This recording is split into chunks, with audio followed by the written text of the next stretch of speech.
Good day. Today is from Genesis 22. Abraham's obedience is tested. So, in this one, I'm always amazed at Isaac. Isaac, as well, seemed to sense what was going on and was a young enough guy that he could have fought off his father, but it seems like he was a willing participant in this. He just was willing to listen to his father. He followed along and didn't second guess what his father was doing per se. If he did, it wasn't noted here in the Bible. So Abraham's obedience is tested. Later on, God tested Abraham's faith and obedience. Abraham, God called. Yes, he replied, here I am. Take your son, your only son, yes, Isaac, whom you love so much, and go to the land of Moriah.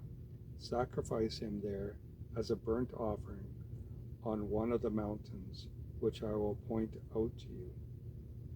The next morning, Abraham got up early. He saddled his donkey and took two of his servants with him, along with his son Isaac.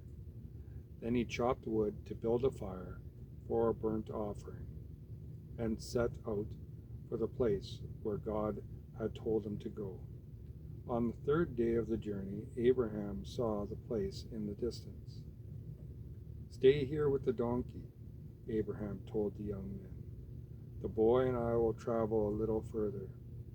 We will worship there, and then we will come right back. Abraham placed the wood for the burnt offering on Isaac's shoulder, while he himself carried the knife and the fire. As the two of them went on together, Isaac said, Father. Yes, my son, Abraham replied. We have the wood and the fire, said the boy, but where is the lamb for the sacrifice? God will provide a lamb, my son, Abraham answered, and they both went on together. When they arrived at the place where God had told Abraham to go, he built an altar and placed the wood on it. Then he tied Isaac up and laid him on the altar over the wood.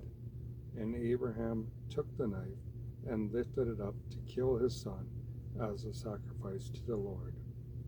At that moment, the angel of the Lord shouted to him from heaven, Abraham, Abraham. Yes, he answered, I'm listening. Lay down the knife, the angel said. Do not hurt the boy in any way, for now I know that you truly fear God. You have not withheld even your beloved son from me. Then Abraham looked up and saw a ram caught by its horns in a bush. So he took the ram and sacrificed it as a burnt offering on the altar in place of his son. Abraham named the place, the Lord will provide. The name has now become a proverb. On the mountain of the Lord it will be provided. Then the angel of the Lord called again to Abraham from heaven. This is what the Lord says. Because you have obeyed me and have not withheld even your beloved son, I swear by my own self, that I will bless you richly. I will multiply your descendants into countless millions, like the stars of the sky and the sands of the seashore. They will conquer their enemies. And though your descendants and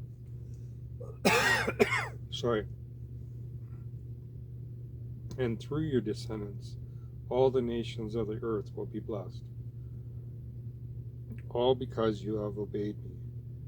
Then they returned to Abraham's young men and traveled home again to Beersheba, where Abraham lived for quite some time.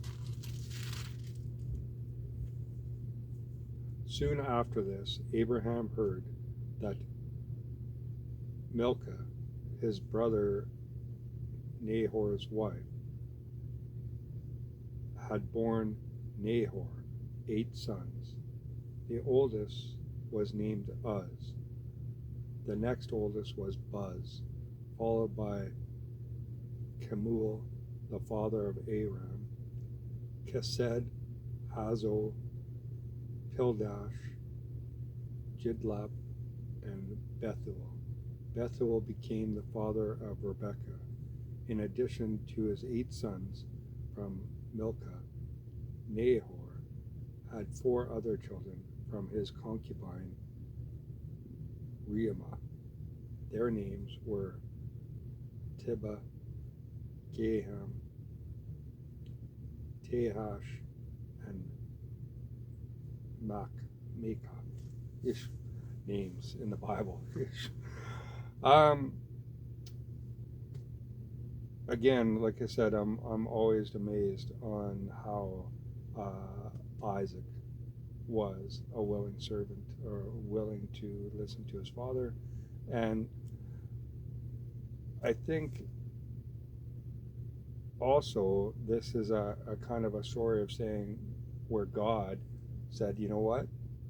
Because you were willing to sacrifice your son, I will sacrifice my son and offer him up as a sacrifice for the world's sin. Imagine if Abraham didn't comply, didn't do what he did. Would God have still found the world or the people worthy of sacrificing his own son? Who knows? I believe that there are some similarities there, and it ties together.